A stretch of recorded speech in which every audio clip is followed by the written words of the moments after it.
So I'm a very aggressive person. I love competition. I don't think there's anything wrong with competing at an aggressive level as a female, but the nature of the sport, it forces boys to view girls as the exact same. Howdy, folks. Welcome back to the podcast. Today, Katie and I get to once again answer some questions that you have so thoughtfully submitted in our question submission section. We've gotten more great questions than, we've gotten an abundance of great questions. It's really hard to sort through these and actually answer. I want to answer all of them. And some of them I think we're going to devote whole episodes to because they're such great questions. But we're going to try to get through a few of them in today's episode. But before we do, I want to ask you if you're able to leave a rating or a review on iTunes or Spotify. If you enjoy our podcast, we would love it if you're able to leave a 5-star rating. And if you watch our podcast on YouTube, if you could subscribe to our channel or even hit the like button, or maybe even both, that helps our podcast grow and reach more people. And you guys have actually helped our podcast reach a lot more people, which we're really grateful for. So thank you to all of those of you that have helped us grow this podcast. Now, with that said, we will get this thing going.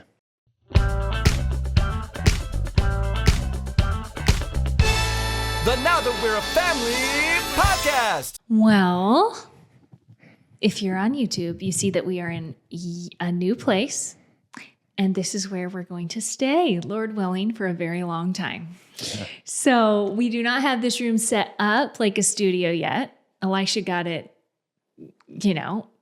functioning. It's cozy, it's warm.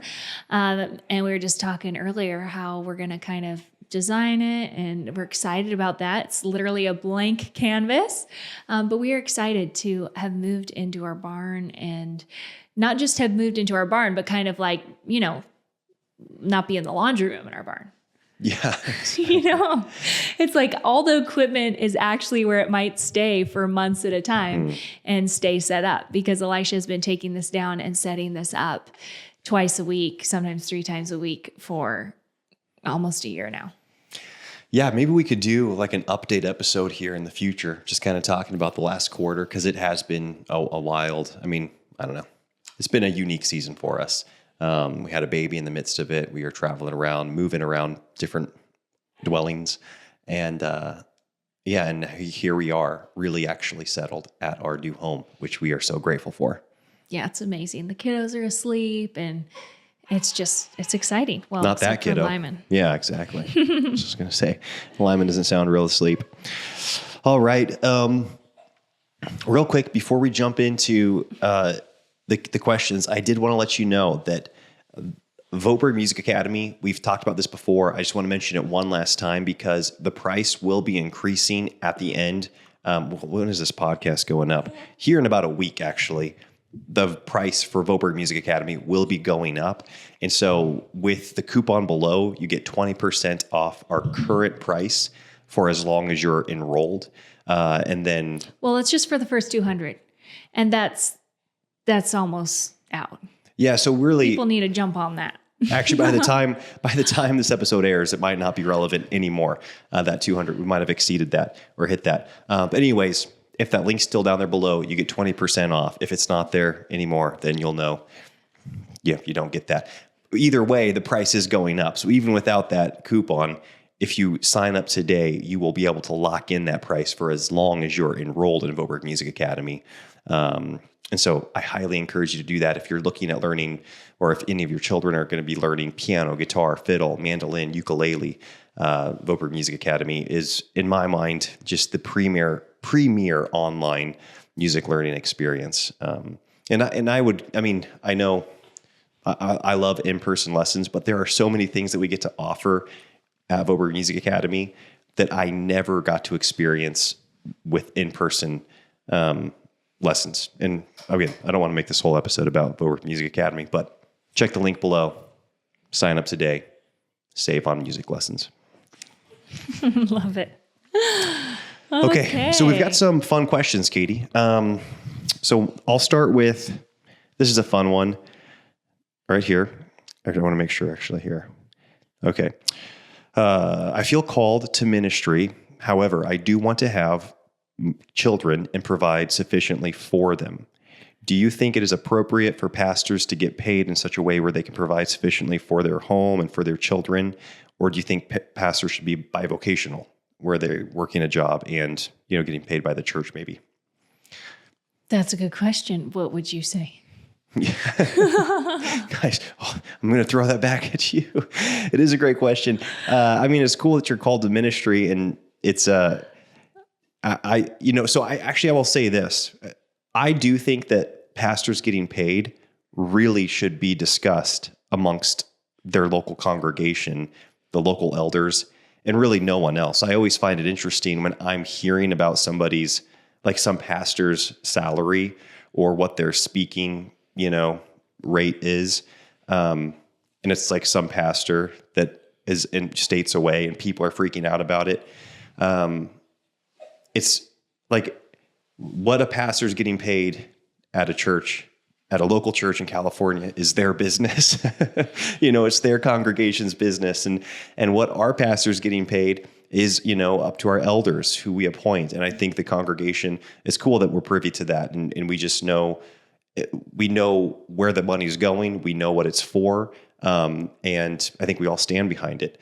So I think that that's my big picture answer is how pastors get paid. Really, I don't think that it's I think it should just be decided with every that congregation, right? In that community, because they know their expenses in that town. They know the lifestyle in that town. They know the needs a lot more intimately. And just income in general,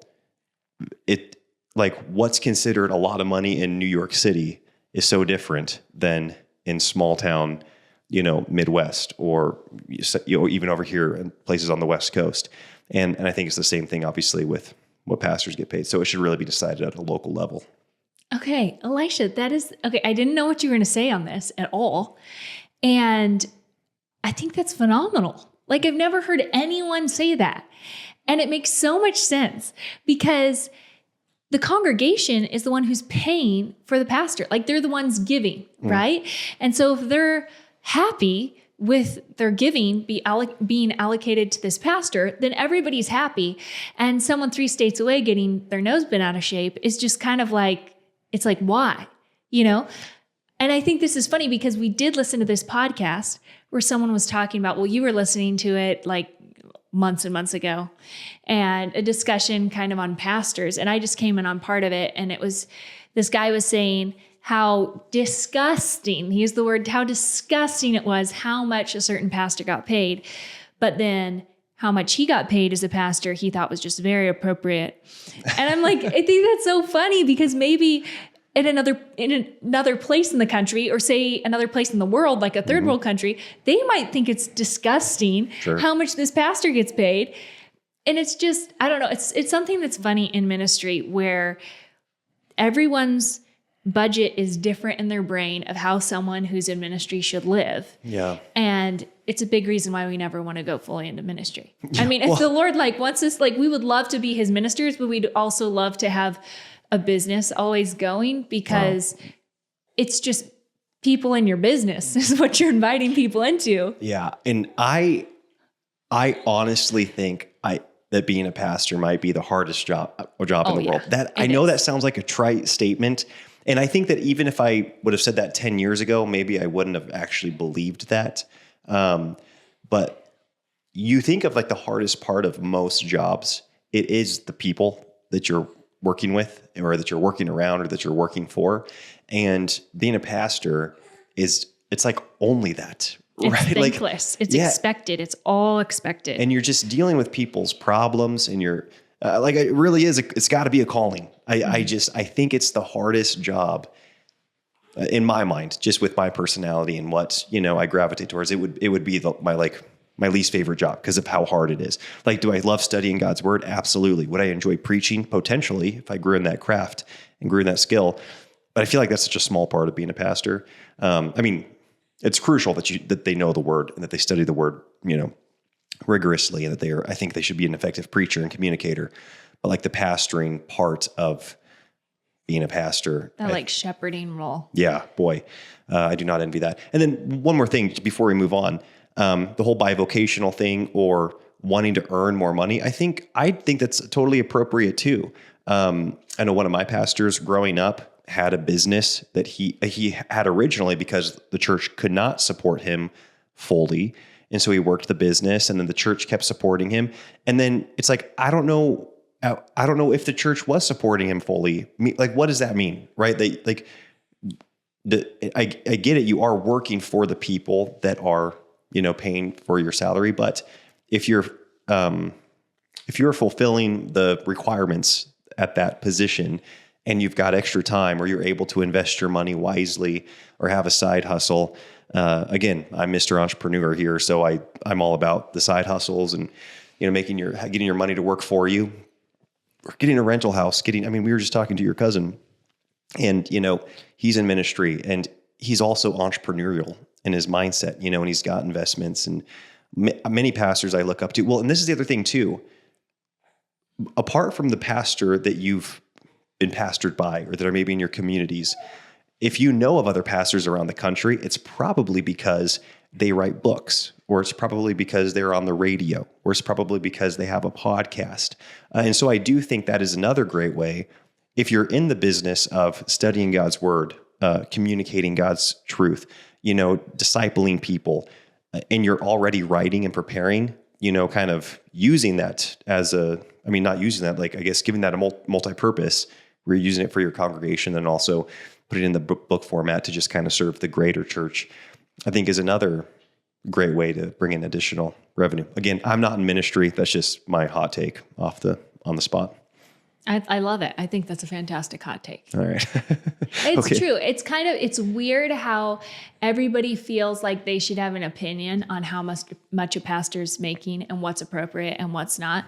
Whereas, say any other type of vocation, people don't feel as comfortable throwing in their 2 cents, and it's not as public of information how much so-and-so makes as a CEO, or, whatever the case may be. Sure. So it's funny. I used to really bag on celebrity pastors. I used to think, because they're such easy targets.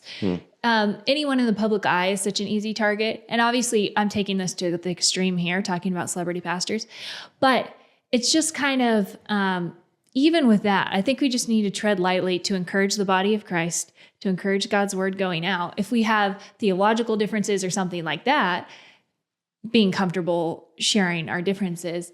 But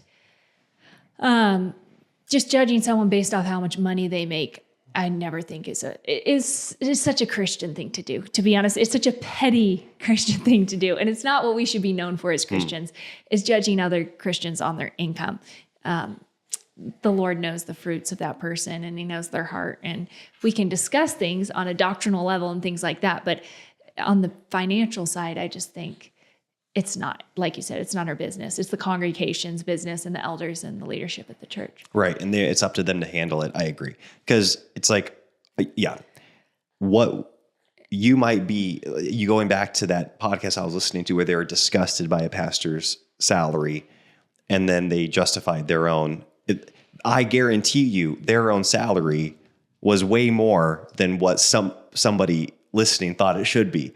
And I can remember being there, scrapping, trying to make money, trying to start a business, and hearing about a local pastor's salary in our town and being like, oh, wouldn't that be nice? And at the time, I don't think I had very much appreciation for that position. And I was like, they're just like sitting in coffee shops, talking to people, reading the Bible, preparing a message. And they're getting paid, twice as much as I'm making. And it's like, that wasn't even my pastor, right? It wasn't even, I had no say in that. And also I had far less expenses than that person, right? I wasn't married. I didn't have children. And who's to say like a pastor can't have a nice thing either? We kind of have this Christian asceticism that we put on pastors where it's like, if they aren't living in the cheapest, average housing, if they aren't doing the smallest amount of vacations and like shopping at thrift stores, then they must be abusing the congregation's financial support. Yeah. And I know some incredible pastors that do that like just cap their income, and regardless of how big the church is, lives well below their means. Right. I think our pastor lives well below his means in terms of like, he's just devoted to our church and he's not, out there buying the newest sneakers. But it's something where I'm just like, wow, we expect them to just like serve.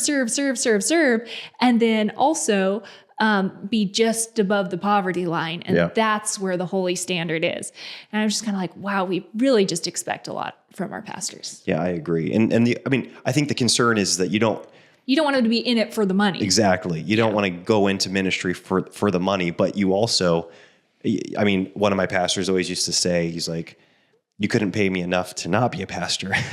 That's how, he's like, I'm called to be a pastor. And so I'm going to make it work financially. And he still does to this day, have his business that he works on the side.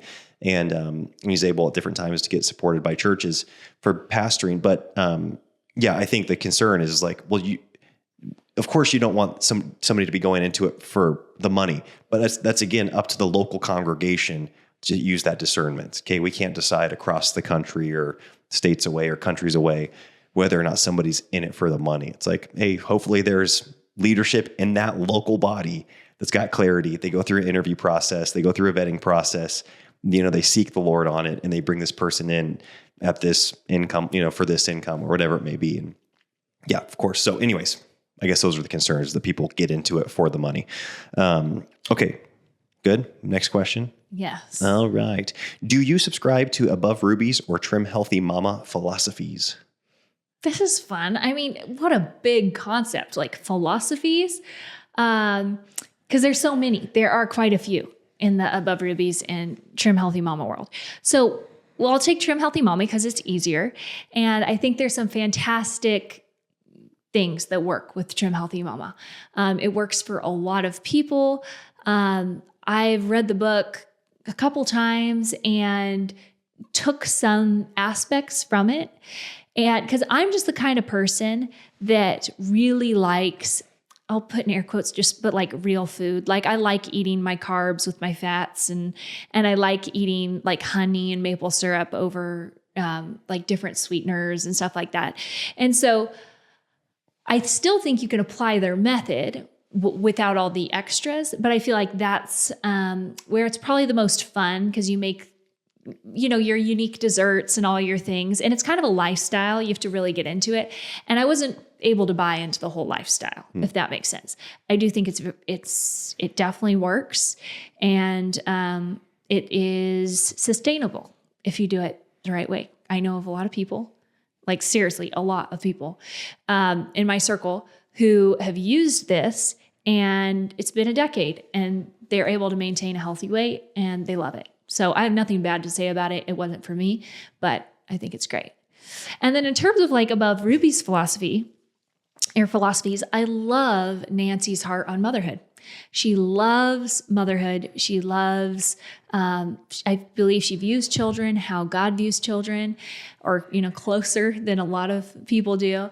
And she has a heart for encouraging mothers to see the worth in what they are doing every day and to have this heart posture before God that is grateful and show how to pour your heart and soul into where you're at. And she just makes it look like a beautiful thing, which it is a beautiful thing. And she just speaks life into women.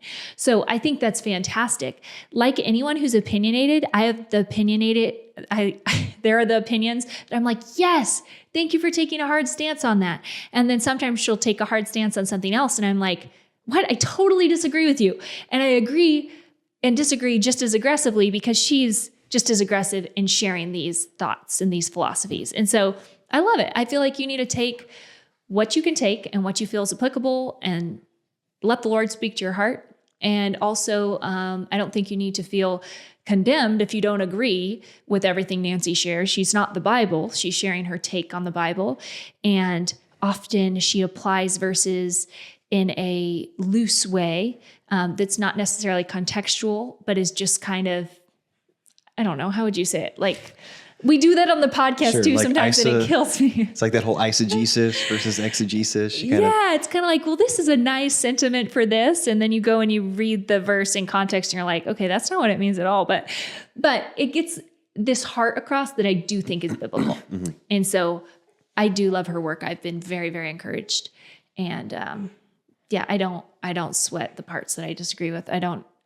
We just did a video on sleep training, and we don't do, like, we have spaced our babies through methods other than breastfeeding. And, there's things like, I don't buy into everything, and I don't think it's, again, it's not the Bible, but it's an encouraging resource. I would encourage any mother to check out Above Rubies. Mm-hmm.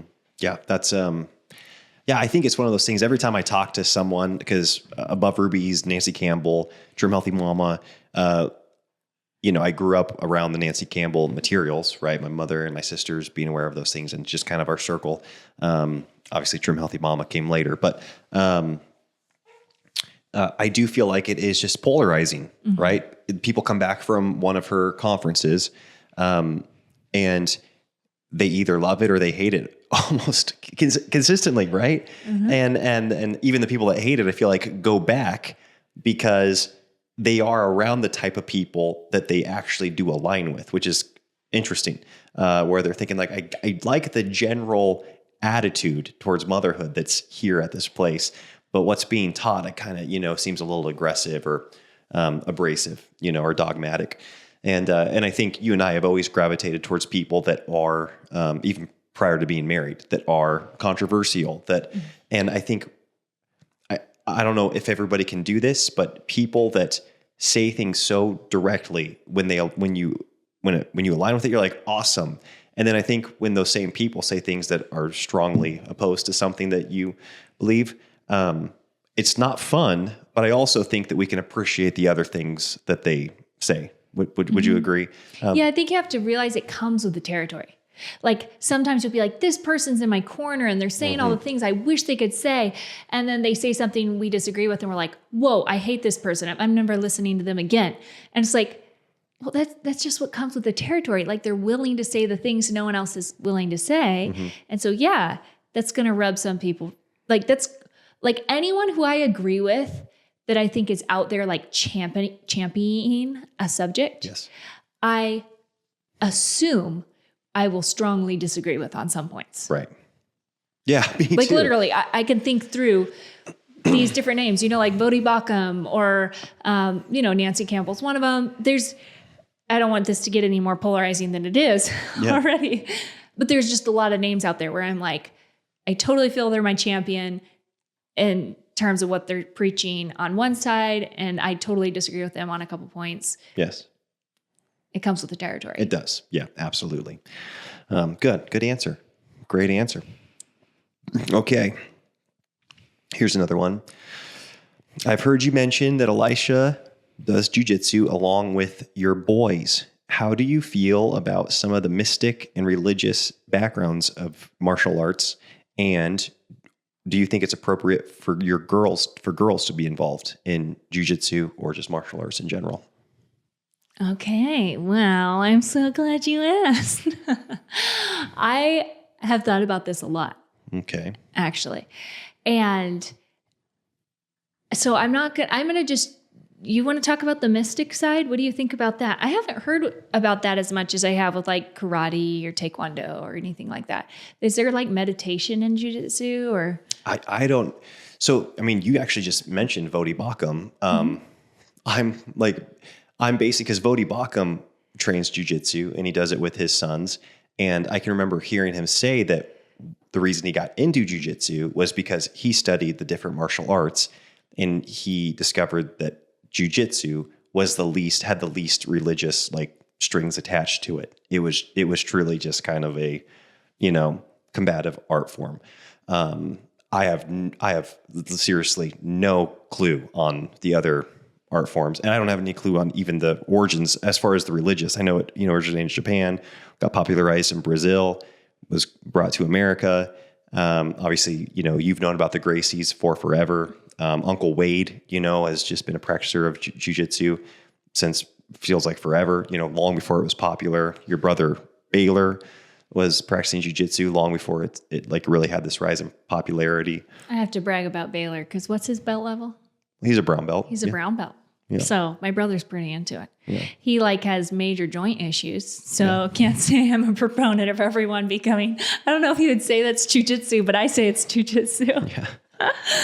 That's like my biggest concern about my boys doing it, honestly, and starting at a young age is because my brother started at a young age and he had and another one of my brother does it and he's going to the chiropractor all the time and has joint issues all the time. And I'm like, you're just too young for this stuff. So I don't know. That's probably my biggest concern with it as a sport. When it comes to girls, I think, okay, so I say this knowing that a lot of my dear friends' daughters do jujitsu. Okay. And so I'm sure they see this awesome benefit in it. And I don't walk around with my nose turned up in the air when someone mentions their daughter's jujitsu class thinking like, wow, I can't believe you do that. Okay. I think it's. So with that said, I like that preface. I do feel this is like when Elisha gives me a preface and I'm like, this is really bad. Just say what you're going to say. His prefaces always make me nervous.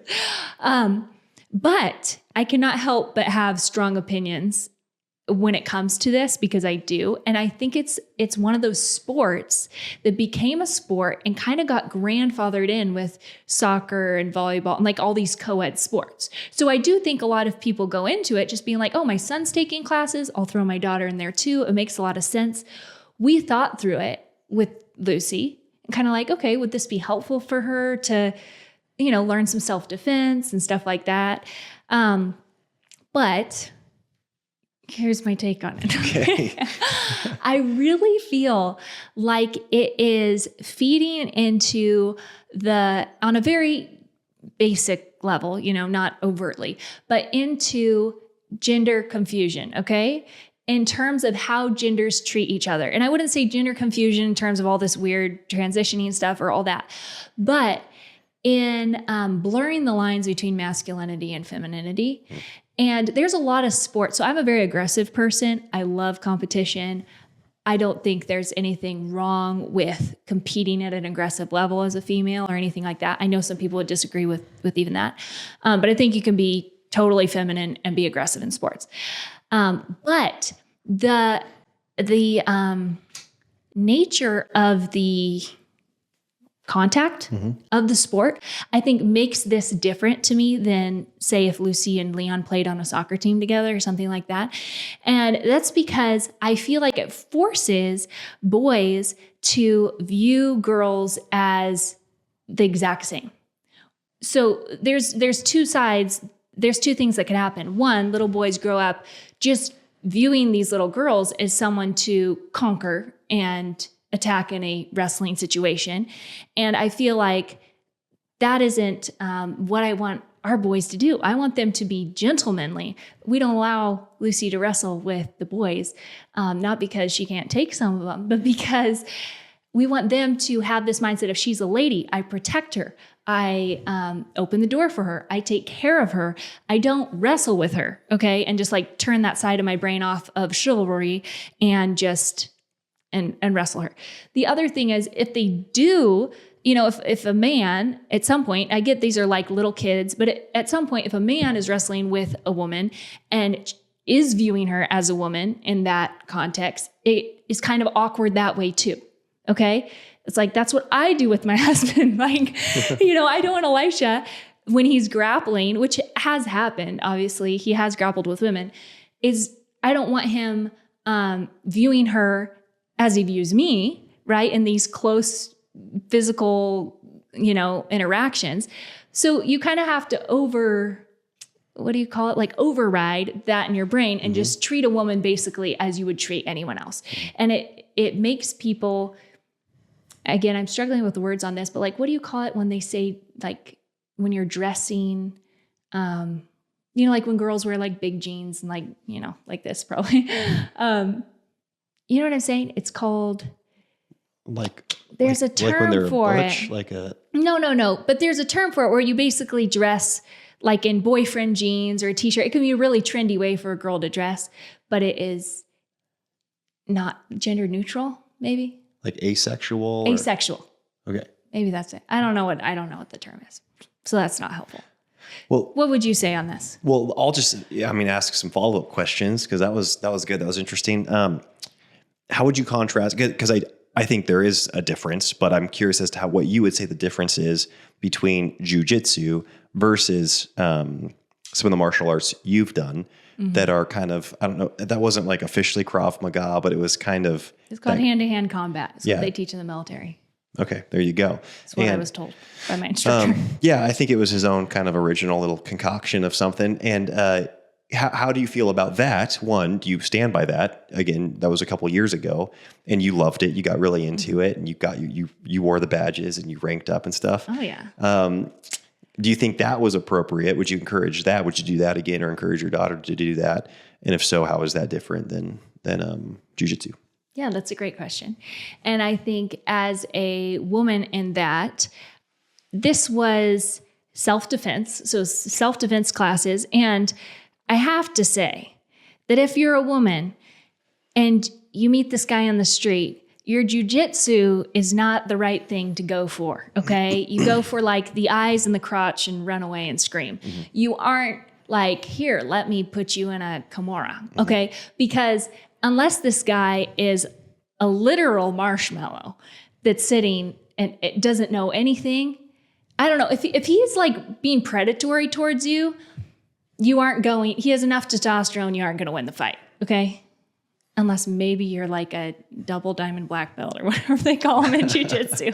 Your best bet is like run away. Sure. Or be super violent.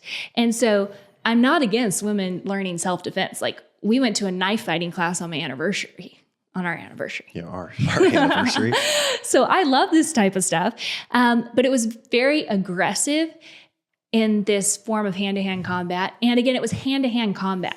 Like I wasn't I wasn't wrestling men. I was learning, I don't know how you say it, but it wasn't close contact, and it was practical, and it was seeing the guy as the predator in this situation, and or whoever your partner was. And then they were still viewing you as a woman, you were still viewing them as man. And it was still feminine and masculine, if that makes sense. The energy was still feminine and masculine, and yet it was totally appropriate in this setting of what I was doing. I didn't have to kind of shut that side of my brain off and be like, I'm going to wrestle this guy. And he wasn't having to not view me as a woman. We were able to have, and I will say this, when I ranked up to a certain level, I was pregnant with our third or fourth. And then they started doing these throws, and I would get like slammed on the ground by these guys, these like farm like corn huskers, like 18-year-old guys would just like chuck me on the ground. I'd have a ripping headache afterwards. I was like, you know what? Like, this is not for me. So I did tap out at that stage. Because again, I felt like, even in that setting though, if my boys were in that setting, I would encourage them, you can throw the girl with, and still do it in a way that's not going to hurt her. If that makes sense. Sure. You know what I mean? You can practice these things while still treating her as a woman instead of just like, pounding her brains into the dirt. Because you would practice with me at home and you would do that. You'd like control your strength and... Yeah, and I actually am a huge fan of that. I would be stoked if you went back to that place, because even when we would practice some of the things that you learned... That was fun. It was fun. Yeah, and it was just vicious, and it was brutal. And because you are right. I do think jiu-jitsu can give a false sense of, like, I guess, security or ability to both men and women, honestly, because it is extremely effective, especially in the context of jiu-jitsu.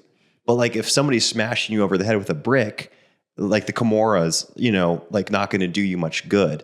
And like you have to get to it quickly, right? Or if you're thinking, okay, I'm gonna get my closed guard here, then I'm gonna work a triangle, and they're on top of you. That's something that's really, I think, a downside of jiu-jitsu gets people really comfortable on their back. Like that's what people say is a good thing, because it's like, oh, you can fight from your back and you can do things, but then people will think as a woman, you're getting raped. Like you get off your back. You know what I'm saying? Yeah, like you don't want to get there. If this is a predatory situation and a guy's on top of you, you aren't like, how do I work the situation? I mean, maybe it's teaching you, okay, throw your hips, roll out of it. Or, I don't know. So, I mean, it is nice probably, because if you're in that position, it's nice to not just freak out. and be like, okay, it's not the end of the world. But again, if I'd somebody's- probably start like biting his fingers like crazy, I agree. or trying to poke his eyes out. Yes. Not be like, how can I maybe get him in an arm bar or Right. like leg lock? You know what I mean? Yeah. Or I'm trying to like hurt I his agree. crotch in some way, or Yes. you know what I'm saying? Like that's where my brain's going. which I think is right. And I think that's a danger of jujitsu is you can't have that mindset when you're training jujitsu, right? It's the gentle art form, and you're supposed to be a good training partner. And obviously it's not a striking sport. But you are right. If somebody is on top of you and you get them and you're like, well, I'm going to get them in my closed guard and start working whatever my game is from here. I don't want any girl to think that when she's out on the street. I want them to be biting fingers, going for eyeballs, like you said. And so nose, like just really sensitive parts of the body, just like the neck, trying to punch him in the throat. dude, fingers, every time you and I, like you get so dirty. You're saying we'll you and I grapple. wrestle, so Yeah. And sometimes then, we'll play fight. yeah. And you grab my fingers and it is humbling because the stuff that's all, illegal in jiu-jitsu. It's like you can't isolate fingers, obviously no eyes, groin, all that stuff. And that's like I do want to have more children, so there are certain things that are yeah, off. exactly. But it is crazy how you get a hold of one of my fingers and you isolate that. Like I'm not thinking about like jujitsu anymore, at all. So I do like the mentality that you came away from this training program with. And I think a concern that I have from just a straight up self-defense standpoint, not even going to the whole gender things, but like the philosophy of self-defense, I'm almost wondering if it's, because I've even found with myself how comfortable I am going to my back. And that's why I really appreciate, going to Bill Rapier's like father-son class, because so much of jiu-jitsu, like modern, popular jiu-jitsu now, sports jiu-jitsu, if it's jiu-jitsu versus jiu-jitsu, yes, you can do a ton from your back, right? But you also want to think real world as well. And you see this even UFC is not real world, right? There's a ton of rules in the UFC. And if somebody gets somebody in the closed guard, the guy still on top is still like pounding their head in. Okay. Mm-hmm. And then you go to the street and it's even worse, right? If it's an actual fight. And so I do think those are some habits that can be, adopted that aren't actually going to serve you that well when it comes to a self-defense, like real world scenario. Yeah. So I guess we brought that up to be like, okay, I'm not against self-defense. I'm not against women learning how to protect themselves, or I'm not against aggression. And again, other people might, I don't think it's wrong to be against any of these things either. I'm just saying from our stance, that's not something Elisha and I, oh yeah, sorry, are opposed to, okay, or those things. But I really just see it affecting how boys are viewing girls, how girls are viewing themselves. I think little girls, honestly. So even if you take this from a like boy and girl standpoint, right? They're both they do look a lot the same. It's not like she's a full grown woman, right? But there's this element of little girls tend towards being odious and loud and rambunctious and kind of like throwing themselves at boys. And even like shy girls, they escalate to these like hyper, moments where you're just like, wow, you're just like being obnoxious. And I know because I have 7 sisters. And this is something that we were a wrestling household as well. So we all wrestled, all of us girls, a ton up until our with each other, teens, with each other, not with boys, and with our brother. The brown belt? Too long. Yeah. That's why he's so good, you guys. Yeah. So that was a family culture thing. We were just sitting around at the dinner table a few weeks ago, and we were talking about this, and my parents were saying, we would totally do that differently. And I was like, I would too. I loved my childhood, but I do think we were too physical as girls. And it just would have served us to be more ladylike. So we want Lucy to be spunky and fun and know when to be, channel that aggression, but we don't want it to be in a wrestling context. And for our boys, I really want our boys to see girls who are eventually going to become women as someone to protect, even if it's their sister. I'm always letting them know, and Elisha is too, this is training ground for your wife. And so how are you going to treat your sister? You don't just see daddy, slug mama when he disagrees with her. And so I think that there's this element of viewing girls as different and as feminine, and not someone to be like in this sweaty, oh yeah, maybe I can, pop their elbow out here. Or I can choke them if I do this. It's like, that's just not what we want to encourage. Yeah. And I mean, we haven't talked a lot about this, but I'm on the same page with you. I think as far as we never want our daughter to train jiu-jitsu like in a class with boys or anything like that. I do think her having self-defense a mindset around self-defense and situational awareness is something that we want her to have. And then also having that vicious, I think, impulse when there is a predator, I think is really good. And I think you can teach that and train that. And then maybe just do some very fundamental positional stuff with jiu-jitsu, not actually train, not like going live with her brothers, but maybe you and her, or me showing her things. Or even if it's with the boys and they're training her, like, that's different too. And they're like, hey, I'll show you something. Like you do that with me. It's like, hey, I'll show you this move. It's different than like being in a competition. Yeah. And again, I think that's what's so interesting about jiu-jitsu today in general is because of the crazy rise in popularity. It's become so sport heavy. It has gotten further and further away from being like a self-defense art form. And it's gotten more and more sport centric. And so if we could, apply, cause I do think there probably is some things that when I picture like, okay, if somebody's on full mount, I don't want her to just melt and be like, there's nothing I can do. And so just to have some basic go-to escapes, and this is the thing with jiu-jitsu too, is obviously it can be effective for the smaller people, right? Like going back to the, UFC one with, which Gracie was that? Was that Hoist or? You're asking I think me it was Hoist, about the UFC? But anyways, the far smaller, competitor, beating the bigger guy. And that is the great thing about jiu-jitsu is that, when you get somebody in a choke, it doesn't matter if they do have, once they are unconscious, it doesn't matter if they're 200 pounds heavier than you. Yeah, once they're unconscious. Like their neck is so gigantic if they're 200 pounds. Like I thought it was really encouraging to hear from a Navy SEAL saying it is a joke if you're trying to think you're a woman and you're going to win in jiu-jitsu. Like there's just no way that's going to happen in a predatory situation. So just learn some other skills. Oh, who said that? Or I'm not going to say. I'll tell you afterwards. Okay. I have a name. Good. Okay. Yeah. Well, that's good. No, I agree. I don't want that to be my daughter's go-to. Like, oh, there's a guy, that's like acting in a predatory way. No big deal. I'll work myself to his back and, sink in a rear naked choke and that'll be that. Like, I don't want them to have that instinct. And I know there's some Gracie women out there and some like crazy women, like black belts that totally, if you take them against an average man, they can come out the champion or whatever.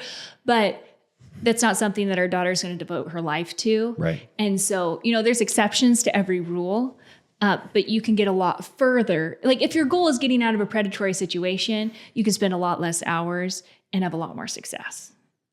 Yeah, I think with a different philosophy. Yeah. A tool on you, having I think a knife, that exactly. having a weapon. Yes. Things like that. I would way rather my daughter just carry a knife. Right. And know how to use that. Yes. Than think, okay, I'm going to like grapple here with my hands. Well, exactly. Because if a guy does get full mount on her and it's like, and she's able to get a knife out, then that can do a lot of harm to the guy, even when he's on top. Yeah. And we're in North Idaho, so we're talking about self-defense probably more than a lot of people around the country even think about. And so I don't think most people have their kids in jiu-jitsu or their daughters for self-defense. I'm not saying some don't, but I think often it's a sport. It's a sport to get into. And I think that's part of the problem is it's just seen as like, you can do gymnastics, you can do jujitsu. What do you want to do? Your brother's already doing jujitsu. Like, let's kill two birds with one stone. Like, I'm a huge fan of that. They're similar age. You go to similar classes. Yes. It just seems like a big family win. And I think for a lot of families right now, it is a big family culture thing. And it can be driven by the dad because the dad's into it. And so then all the kids are into it. And I'm not saying it can't be a great thing for family cultures or whatever, but I think there's a reason why most of us don't sign our daughters up for like a football team either. There was a girl that played on our football team in high school, but she was viewed poorly. Yeah. By all Same the with guys. wrestling, right? Because there's girls can do wrestlers. wrestling, and that seems far less popular today, even though it still happens. Yeah. It's not at the same frequency as jiu-jitsu. Like not everyone's signing their girls up for football and wrestling just because their brothers are in it. But like with jiu-jitsu, it seems like so many people are. And I'm just kind of like, okay, why is this different? Maybe just stepping back and considering, I don't know. And maybe that could be a pro, is that if there are a lot of girls, your daughters can just train with girls, and the parents feel good about that. If there are enough girls, they can just, have training partners be girls. But because it is wild, and you said it exactly right. It's especially I usually go to noon classes, which are just adult classes.